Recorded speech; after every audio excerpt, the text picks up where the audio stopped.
안녕하세요. 여러분의 건강과 행복을 함께하는 100세 행복 건강 스토리입니다. 오늘 주제는 조금 무섭습니다.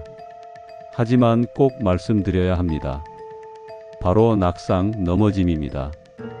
여러분, 넘어지는 것 대수롭지 않다고 생각하시나요?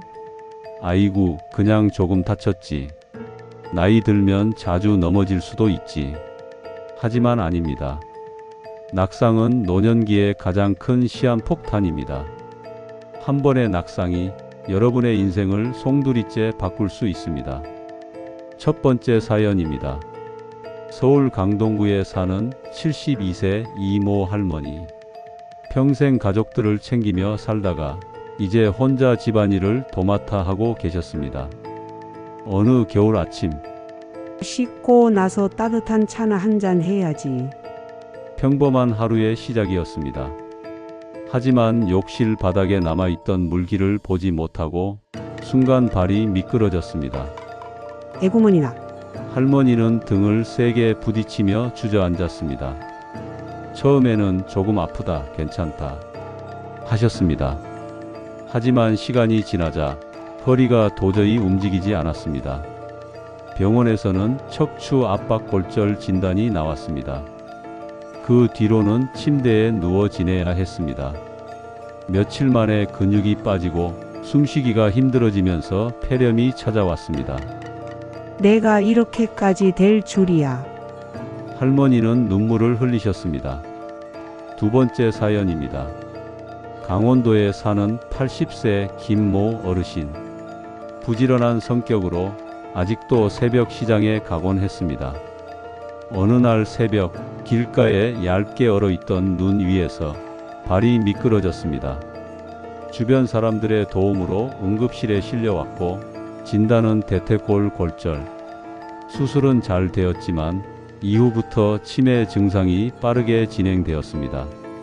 넘어지기 전에는 말도 조리 있게 잘하셨는데 자녀들은 충격에 빠졌습니다. 낙상이 단순한 뼈 부상이 아니라 몸과 마음, 뇌 건강까지 무너뜨릴 수 있다는 사례였습니다. 세 번째 사연입니다. 경기도 부천에 사는 67세 박 모 할머니. 늘 무릎이 시큰거렸지만 나이 들면 다 그렇지 뭐. 하고 넘기셨습니다. 어느 날 아파트 계단을 오르던 중 무릎 힘이 풀리며 앞으로 고꾸라졌습니다. 손목이 부러지고 팔에 깁스를 하게 되었습니다. 살림은 앞으로 어떻게 하지? 혼자. 장은 어떻게 보지?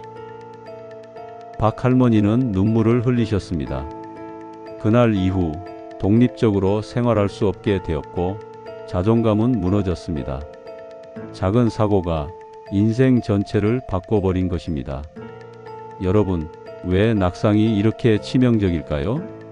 첫째, 골다공증 때문입니다.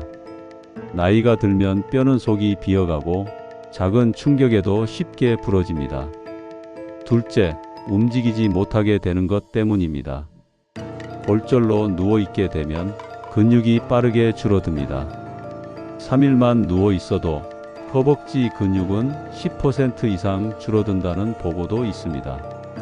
셋째, 2차 합병증입니다. 움직이지 않으니 폐렴, 혈전, 욕창 같은 합병증이 따라옵니다. 넷째, 정신적 충격입니다. 나 이제 못 걷는 건가? 이 불안감이 우울증과 치매를 불러옵니다. 낙상은 갑자기 생긴 것 같지만 사실 생활 속에 원인이 숨어 있습니다. 어두운 거실 조명, 정리되지 않은 전선, 미끄러운 욕실 바닥, 발에 맞지 않는 슬리퍼. 여러분, 집안을 둘러보세요. 혹시 이런 위험 요소가 방치되어 있지는 않습니까? 낙상은 예방할 수 있습니다. 어떻게 할까요? 첫째, 집안 환경 정리. 욕실에는 미끄럼 방지 매트를 깔고 손잡이를 설치하세요. 계단과 거실 조명은 밝게 바꾸세요. 둘째, 하체 근력 운동. 매일 아침 발끝 들기 20번. 의자에 앉았다 일어서기 10번. 잠깐의 습관이 큰 힘이 됩니다. 셋째, 뼈 건강 지키기. 칼슘과 비타민 D 음식 챙기고 정기적으로 골다공증 검사를 받으세요. 넷째, 신발 점검. 발에 맞는 신발, 미끄럼 방지 바닥이 꼭 필요합니다. 여러분, 낙상은 단순한 사고가 아닙니다. 노년기의 시한폭탄입니다. 하지만 환경을 조금 바꾸고 습관을 조금 고치면 충분히 막을 수 있습니다. 오늘 집안을 한번 둘러보세요. 불은 밝은지, 바닥은 미끄럽지 않은지, 신발은 안전한지. 그리고 매일 작은 운동을 해보세요. 그 작은 실천이 여러분의 생명을 지킵니다. 저는 다음 시간에 또 다른 중요한 건강 이야기를 전해드리겠습니다. 여러분, 오늘도 건강하고 행복하세요.